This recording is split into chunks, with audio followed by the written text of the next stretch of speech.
Videoda aytilgan qoidalarni yodlagan holatda aytib bering va qo'shimcha qoidalarni ham aytib o'ting. Har kuni ish boshlashdan oldin, ish stoliga kelgandan keyin ish stolini yaxshilab artib, va instrumentlarni, ya'ni kompyuter va kompyuter instrumentlarini tozalash. Agar stol ustida suv va shunga o'xshash narsalarni to'kilganini ko'rib qolsak yoki o'zimiz to'kib yuborsak, tezda uni tozalab qo'yish. a, Ish stolida faqat kerakli narsalarni turishi ham bu tartib tartibni belgi hisoblanadi. Misol uchun faqat notebook, daftar va ruchka turishi kerak va o'zimizga kerakli bo'lgan eng важный narsalar tursa, bu maqsadga muvofiq bo'ladi. Kompyuter va fayl tartibi.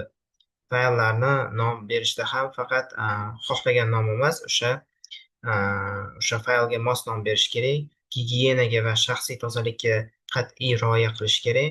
Har kuni ozoda kiyinish kerak va toza qo'l va yuz bilan ishga kelish va o'zini ozoda tutish kerak. Ish joyida faqat belgilangan joyda ovqatlanish kerak, har xil joylarda emas. Va ofisdagi umumiy joylarda ozodalikka rioya qilish kerak.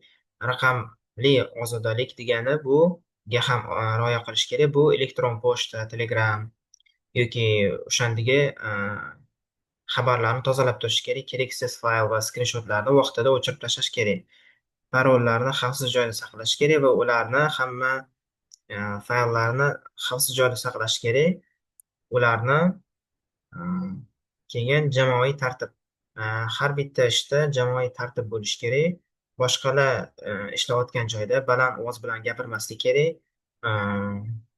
Qo'shimcha dasturlarda, ya'ni GitHub, GitLab va Google Word yoki Google Sheet'ga o'xshagan fayllar bilan ishlayotganda, ularni ichida fayllarni tartib bilan saqlash kerak. Ish madaniyati. Ish madaniyatida ish vaqtiga o'z vaqtida kelish va o'z vaqtida ketish ham bu ish madaniyatiga kiradi. Ishni o'z vaqtida bajarish, aytilgan ishni o'z vaqtida qilish ham kiradi. Hujjatlarni va kodga va boshqalar o'sha kodni boshqalarga tushunarli tarzda qoldirish kerak. Ya'ni clean code degan gap bor. Ya'ni biz yozayotgan kodni boshqa dasturchi ham bemalol tushuna olishi kerak. Ish joyi ozoda bo'lsa, hamma narsa yaxshi bo'ladi. Keyin albatta shaxsiy gigiyenaga rioya qilish kerak. Shaxsiy buyumlarni ixcham joyda saqlash kerak va ish joyida boshqalarga iloji boricha xalaqit bermaslik kerak.